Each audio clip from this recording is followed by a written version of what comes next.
Welcome to Idea Shalon, part 2 of SQL video series. I am Ganesh. In this video, we will understand the basic concepts which are required to learn SQL.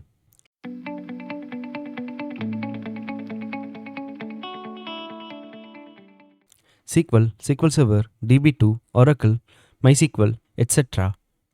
These are all the examples of RDBMS system, and these are all based on RDBMS specifications. So what is RDBMS? RDBMS is a relational database management system. It means related informations are stored in related tables. So what is a table? A table is nothing but a collection of records that are stored in rows and columns. But what is this related information and related tables? Let's see that in an example. Here we have employee table and a gender table. As I said before, a table is a collection of rows and columns. And name, ID, age, gender type, these are all the columns for the employee table, and type and name are the columns of the gender table. And these three are the records for the employee table. And employee Tom with an employee ID E1 of age 25, who is a male, is present in employee table as a row or record. So all the employee related informations are stored in the employee table. And in the below table, all the gender details are present in the gender table. So this is nothing but the related information. And in employee table, in the gender type field, if you see the records, it has values MF. To know what M and F mean, we need to refer gender table, and in the type field, we have the definition for M and F. So we need to match the gender type and type field and can understand what is mentioned against M and F on name field of gender table. In short, to understand what is M and F, we need to refer the type field of gender table. So this is what we said as related tables. As we are going to learn SQL using Microsoft SQL Server in this tutorial, we will understand what SQL Server is.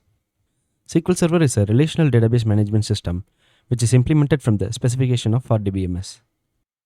The main purpose of SQL Server is to store and retrieve the data, and it is case insensitive, which means you can write your SQL queries in lowercase or uppercase or in mixed cases. We have been talking about the word SQL a lot. So what is a SQL? SQL is nothing but a structured query language. Remember, this is not a programming language, it's a query language. The main purpose of the SQL is to retrieve the data stored in database, and it is case insensitive. Apart from tables, using SQL, we can create views, stored procedures, functions, etc. in the database. We are covering this in a separate playlist as this tutorial is intended only for SQL. Let's see the sample query. Here we have employee table with name, ID, age and gender type fields. And the syntax for retrieving the data from this table is select column name from table name. As I said, SQL is a case insensitive language. You can write in uppercase or in lowercase or in mixed cases. Let's understand the query.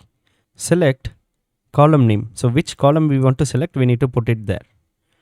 And from table name. Table name is employee. So if we want to retrieve a list of employees, I will write a query in this way. Select name from employee. As simple as that. Now let's understand the SQL command types. These are the 4 command types which are available in SQL.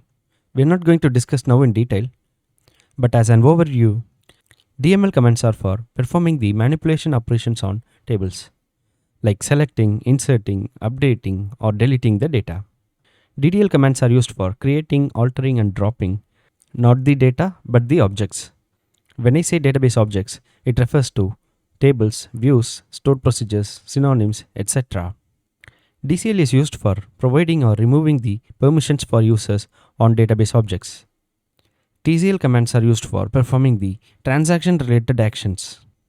Let's say we have 5 steps to perform, and we have completed the first 3 steps without any issues. And let's say for some reason we are not able to complete that 4th step. So what will happen is we will stuck in between. So something has started, but it has never ended. This should not be the ideal scenario. So to overcome this, we use transactions. With the help of transactional commands, we can set up like either it should complete all 5 steps or it should not start. If you do not understand this, don't worry. This is just a basic introduction video. So all the topics discussed so far will be covered in separate videos in detail. If you find this video useful, I suggest you to share this with your friends and colleagues. Closing it for now. Thank you.